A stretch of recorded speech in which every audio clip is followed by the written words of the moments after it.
আজকের আমাদের বিষয়বস্তু হচ্ছে শ্রী বিগ্রহ প্রতিষ্ঠা এবং মঠ মন্দিরের প্রয়োজনীয়তা। আচ্ছা, আপনারা কি চান এই রকম বিগ্রহ প্রতিষ্ঠা এবং মঠ মন্দিরের প্রয়োজনীয়তা এটা কি আমাদের দরকার আছে? এটা দরকার আছে, হ্যাঁ কি না? জোরে বলুন। আছে। যদি জিজ্ঞাসা করি কেন, তো সেখানে উত্তর আসবে এটা আমাদের প্রয়োজন আছে। বলে কেন? পার্থিব জগতের কোন বস্তু জানতে গেলে যেমন আমরা ম্যাটেরিয়াল যে স্কুল আছে সেই স্কুলে যাই, সেখানে নানা প্রকার এই পার্থিব জগতের প্রাকৃতিক জিনিসগুলো জানার জন্য আমাদের যেমন ম্যাটেরিয়াল টিচারের কাছে যেতে হয়, সেখানে গিয়ে আমাদের সমস্ত এই জগতের বিষয়গুলো বুঝতে হয়। সেই রকম এই জগৎ ছাড়া আরেকটি জগৎ আছে যে জগৎ সম্বন্ধে আমাদের কোনো অভিজ্ঞতা নেই। সেটা হচ্ছে অপ্রাকৃত জগৎ, ডিভাইন জগৎ। তো সুতরাং সেই ডিভাইন জগতের বস্তুগুলো কিছু জানার জন্য আমাদের ডিভাইন টিচারের কাছে যেতে হবে। মঞ্চের উপরে সমস্ত আমাদের ডিভাইন টিচারগণ বসে আছেন।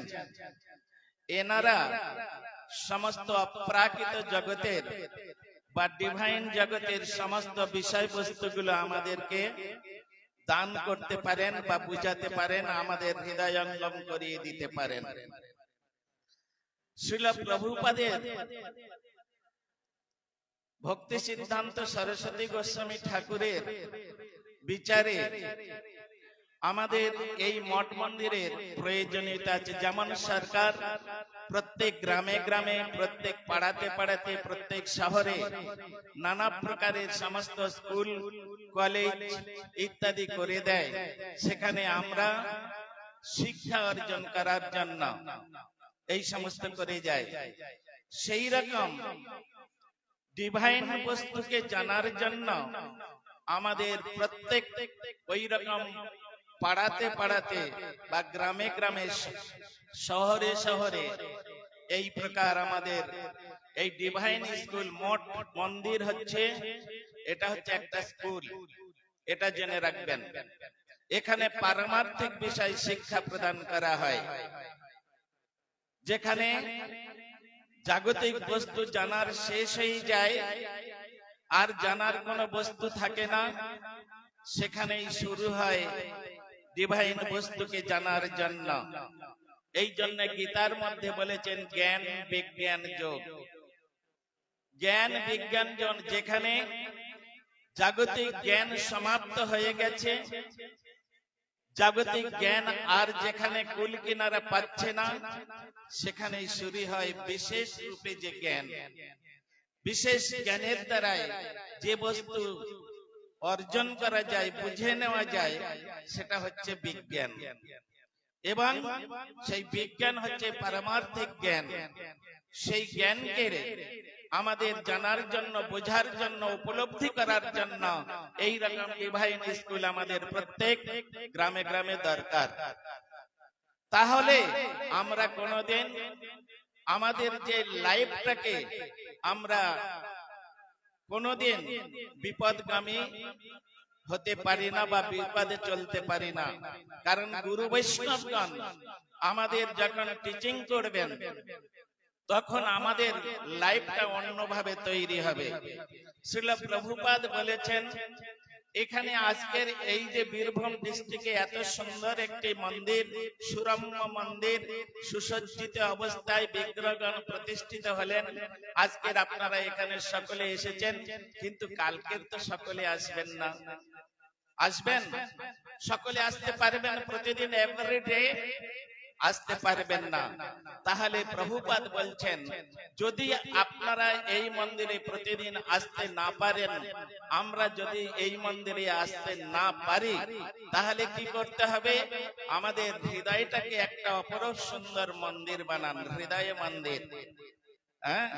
অন্তরে হৃদয় মন্দির বানিয়ে নিয়ে আর সেই মন্দিরের মধ্যে রত্ন সিংহাসন, হৃদয় সিংহাসনে ওই রাধা গোবিন্দ চৈতন্য মহাপ্রভুকে স্থাপন করে দিয়ে আর নিত্য যদি আপনারা সেবা করতে পারেন, এই হৃদয়টাকে যদি আমরা মন্দির বানাতে পারি, তাহলে আমাদের এই মন্দিরে প্রত্যেক দিন আসতে না পারলেও আমরা সেই হৃদয় মন্দিরে প্রাণ গোবিন্দকে সিংহাসনে বসিয়ে আমরা নিত্যকাল সেবা পূজার বা স্মরণ করার, সাধন ভজন করার একটা সুন্দর সুযোগ লাভ করব।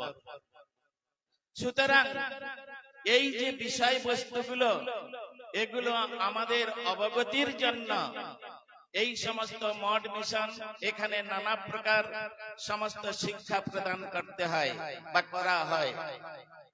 গুরু বৈষ্ণবগণ তারা এই জগতে বিগ্রহগণকে প্রতিষ্ঠা করে। বিগ্রহ হচ্ছেন বাৎসল্য রসের বিগ্রহ, মানে বাৎসল্য রসের মূর্ত বিগ্রহ। বিগ্রহ মানে বৈদিক ভক্তির অন্তর্গত যে সমস্ত রয়েছে সেবকগণ, তাহাদের সেবার জন্য ভগবান অনুগ্রহ করে তাদের কাছে স্বয়ং তিনি বিগ্রহ রূপে প্রকাশিত হন। বিশেষ করে কলিযুগে ভগবান তিনটি স্বরূপে এই জগতে প্রকাশিত। পরব্রহ্ম রূপে তিনি নিত্যকাল নিত্য গোলক বৃন্দাবনে, অপ্রাকৃত দিব্য গোলক বৃন্দাবনে বিরাজমান। আমাদের এই কলিহত জীবকে কৃপা করার জন্য প্রথমেই তিনি দারু ব্রহ্ম রূপে এই জগতে প্রকাশিত হলেন। দারু ব্রহ্ম রূপে প্রকাশিত হলেন। বিশেষ করে গতকাল আমাদের এই ভগবত অধিবেশনে আমরা শ্রবণ করেছি কোন বক্তার মুখে যে বিগ্রহ হচ্ছে অর্চা বিগ্রহ, ভক্তের হৃদয়ে প্রেম ভক্তি বা সেবা বৃদ্ধি করার জন্য, ভগবানের প্রতি আকৃষ্ট হওয়ার জন্য তিনি বিগ্রহ রূপ ধারণ করে এই জগতে আমাদের কাছে তিনি সেবা গ্রহণ করেন। তিনি দেখেন বিগ্রহ রূপে আমরা তাকে কেমন ভাবে সেবা করতে পারি, কেমন প্রেম সেবার দ্বারায়, নির্মল সেবার দ্বারায় তাকে আমরা বশীভূত করিতে পারি, সেটা তিনি দেখেন। যিনি যতটুকু বিগ্রহের প্রতি আগ্রহ দেখিয়েছেন, বিশেষ রূপে আগ্রহ করে তার সেবা করেছেন, তিনি তার কাছে ততটুকু ভাবে স্বয়ং প্রকাশিত হয়েছে। তৃতীয়ত তিনি এখানে শব্দ ব্রহ্ম রূপে প্রকাশিত। শব্দ ব্রহ্ম, বিশেষ করে কলিযুগে শব্দ ব্রহ্মের কথা শাস্ত্রে বিশেষ ভাবে কীর্তন করেছেন শ্রী চৈতন্য মহাপ্রভু। তিনি যে তার শিক্ষা শ্লোকের মধ্যে, তৃতীয় শ্লোকের মধ্যে তিনি বলে গিয়েছেন, কি বলেছেন তিনি? হরের নাম হরের নাম হরের নামৈব কেবলম কলৌ নাস্তেব নাস্তেব নাস্তেব গতিরন্যথা। এই কলিযুগে বিগ্রহ সেবা করতে গেলে অনেক অপরাধ হয়, কিন্তু নামের চরণে অপরাধ হয়, কিন্তু নাম করতে করতে করতে করতে আর বিগ্রহ সেবা করতে করতে ওই অপরাধ যখন দূরীভূত হয়ে যাবে, নামাভাসের মধ্যে যখন প্রবেশ করতে পারবে সাধক সাধিকা, তখন সেই ভগবানের কাছে যাওয়ার একটা তার রাস্তা ক্লিয়ার হয়ে যাবে। সুতরাং এ সম্বন্ধে বলতে গেলে অনেকক্ষণ সময় লাগে। আপনারা জানেন অনেক বক্তা আছে, সকলেই একটু বিগ্রহের চরণে বা তত্ত্ব সিদ্ধান্ত বলার জন্য, ভগবানের চরণে পুষ্পাঞ্জলি দেবার জন্য তারা আগ্রহী। সুতরাং আজকের আমি গুরু বৈষ্ণবের চরণে এবং বিগ্রহগণের চরণে আমার ভটনিকৃত দণ্ডবৎ প্রণতি জ্ঞাপন করে তাঁদের চরণে আমার যদি কোনো অপরাধ থাকে সেই অপরাধ মার্জনা ভিক্ষা করে আমি আমার সংক্ষিপ্ত হরিকথার এখানে বিশ্রাম দিচ্ছি। বাঞ্ছা কল্পতরুভ্যশ্চ কৃপা সিন্ধুভ্যেব চ পতিতানাং পাবনেভ্যো বৈষ্ণবেভ্যো নমো নমঃ। হরে কৃষ্ণ।